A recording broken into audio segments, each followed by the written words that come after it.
गांधी जी के बारे में लोग तो ऐसे ही बोल देते हैं कि ये है वो है।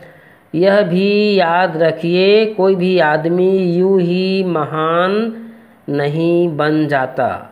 गांधी जी से पूरे भारत ही नहीं, विश्व के महान हस्तियां प्रभावित रहे हैं और आज गांधी जी को सारा संसार जानता है। क्यों? आप माने या ना माने, गांधी जी में ज़रूर कुछ न कुछ बात थी जिसके कारण ही वह महात्मा कहलाए। आज मैं गांधी जी के कुछ प्रेरक प्रसंग आपके सामने रख रहा हूँ। इस प्रसंग से साबित होता है कि वे अहंकार रहित थे, आलोचनाओं पर ध्यान नहीं देते थे, वे मातृभक्त थे, ईश्वर पर अटूट विश्वास रखते थे। एक बार गांधी जी काठियावाड़ के एक अधिवेशन में गए थे। गांधी जी अन्य नेताओं के साथ मंच पर बैठे थे। अचानक उनकी दृष्टि दूरी पर बैठे एक वृद्ध पर पड़ी। वे गांधी जी को जरा कुछ जाने पहचाने से लगे। स्मरण शक्ति पर जोर दिया। जोर देने पर उन्हें ज्ञान हुआ कि ये तो मेरे बचपन के अध्यापक हैं। गांधी जी मंच से उतरकर अपने अध्यापक से मिलने चले गए, प्रणाम किए, कुशल क्षेम पूछी। जब काफ़ी समय हो गया तो गुरुजी ने कहा, अब आप भी मंच पर पधारिए, नेतागण आपकी प्रतीक्षा कर रहे होंगे।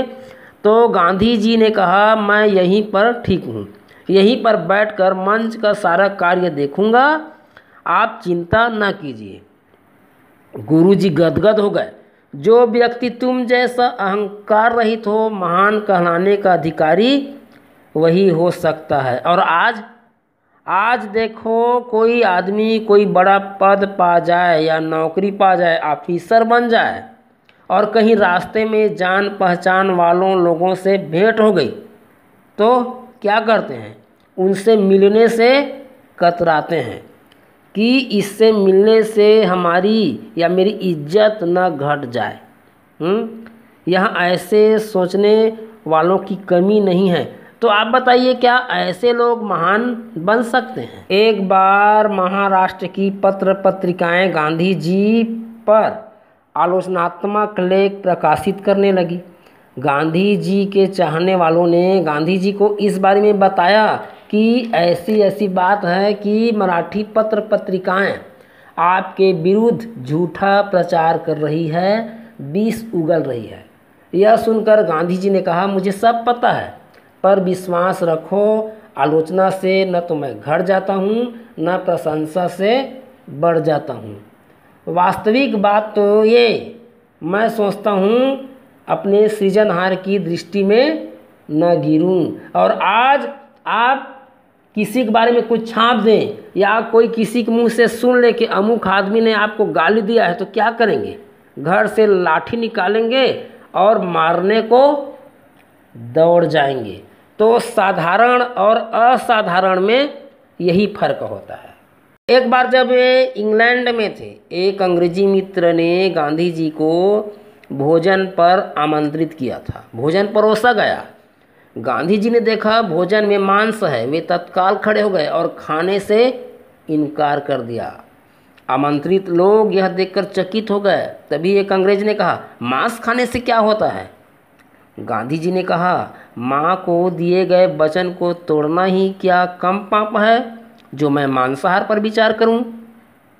तो चाहते तो वे वहाँ मांस खा लेते, कौन जानता। लेकिन नहीं, गांधी जी जो वचन दिए हैं उसको निभाने में पक्के थे। और लोग आजकल करते हैं, अरे हम जो कहे हैं वो तो सबके सामने नहीं करेंगे, लेकिन चुप चुप करेंगे, तो फिर क्या मतलब? तो भाई उसको अपने आत्मा से आप ऐसे करो कि आपका आत्मा भी गवाही दे। एक बार वे डरबन से जोहान्सबर्ग जा रहे थे तो पता चला गोरों ने रास्ते में उन्हें मार डालने का षड्यंत्र किया हुआ है। एक साथी ने गांधी जी से प्रार्थना की कि वे इस रास्ते पर न चलकर दूसरे रास्ते पर जाएं। गांधी जी ने कहा, सच्चाई के रास्ते में मर भी जाऊं तो मुझे कोई भय नहीं, यह मेरे लिए सौभाग्य की बात होगी। फिर मुझे ईश्वर पर विश्वास है, ऐसा कुछ भी नहीं होगा। और वे उसी रास्ते पर गए, उन्हें कुछ हुआ भी नहीं। षड्यंत्र रचा गया था, ऐसी बात नहीं है, पर उनकी रक्षा एक पठान ने की, और उस पठान ने की जिसे सन 1908 में उन्हें कत्ल करने के लिए नियुक्त किया गया था। तो भैया जो सत्य की राह पर चलते हैं उनकी भगवान भी रक्षा करते हैं। कोई भी व्यक्ति यूं ही महान नहीं बन जाता। महान बनने के लिए गुणों को अपनाना पड़ता है तथा बार बार अभ्यास करना पड़ता है, तब जाके लोग महान बनते हैं। गांधी जी महान बनते बनते इतने महान बन गए कि उन्होंने अहिंसात्मक लड़ाई कर देश को आज़ादी दिलवाई। उनके ही नेतृत्व में देश को आज़ादी मिली, उन्हें राष्ट्रपिता कहा गया, और आज गांधी जी की तस्वीर भारतीय नोटों पर है।